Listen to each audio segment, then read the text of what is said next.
છોટાઉદેપુર જિલ્લામાં ઉરસંગ નદીના પટમાં ચાલતા રેતીના કાળા કારોબારનો પર્દાફાશ થયો છે। સંખેડા તાલુકાના રતનપુર ગામે ઉરસંગ નદીમાં પ્રશાસને દરોડા પાડી મોટા પાયે થતી રેતી ચોરી ઝડપી પાડી છે। તપાસમાં 3.94 લાખ મેટ્રિક ટન બિન અધિકૃત રેતી ખનન ઝડપાયું છે। આ બદલ રેત માફિયાઓ સામે 13.32 કરોડનો ભારે દંડ ફટકારવામાં આવ્યો છે। તેમજ સ્થળ પરથી 3 હિટાચી મશીનો સીઝ કરવામાં આવ્યા છે। ગેરકાયદે પ્રવૃત્તિ બદલ ગોવિંદ ઓડ, સંજય ઠાકોર અને ઉર્વશીબા વાઢેર નામના 3 વ્યક્તિઓ સામે કાયદેસરની કાર્યવાહી હાથ ધરાઈ છે।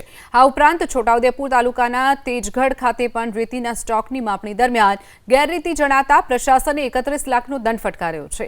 જિલ્લા કલેક્ટર ગાર્ગી જૈને ગેરકાયદે ખનન કરતા તત્વોને કડક ચીમકી ઉચ્ચારી જિલ્લામાં કોઈપણ કાળે ગેરકાયદે રેતી ખનન ચલાવી લેવામાં નહીં આવે।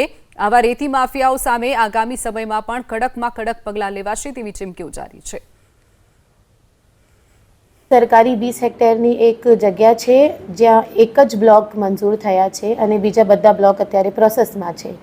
त्यां अराउंड त्यां जे अमारी स्पेशल रेवेन्यूनी टीम हती एमां SDM Chhotaudepur Muskan, DSO N A Vasava અને ડેપ્યુટી મામલતદાર રવિ પડિયાર ત્રણેયની ટીમ આપણે બનાવી હતી અને એમને 3 દિવસ સતત ત્યાં તપાસ કરાઈ અને સર્વે કરાયું, બધી માપણી થઈ અને એમાં સામે આવ્યા આશરે 3.94 એટલે 3,94,000 મેટ્રિક ટન જેટલી ગેરકાયદેસર રેતી ખનન થઈ છે અને એના ટોટલ દંડ આશરે 13 કરોડ 32 લાખ જેવા આવે છે, જે વસૂલાત કરવાની કામગીરી અત્યારે હાથ ધરવામાં આવી છે અને એના સામે એક પોલીસ ફરિયાદ પણ કરવામાં આવી છે, મશીનો સીઝ પણ કરવામાં આવી છે।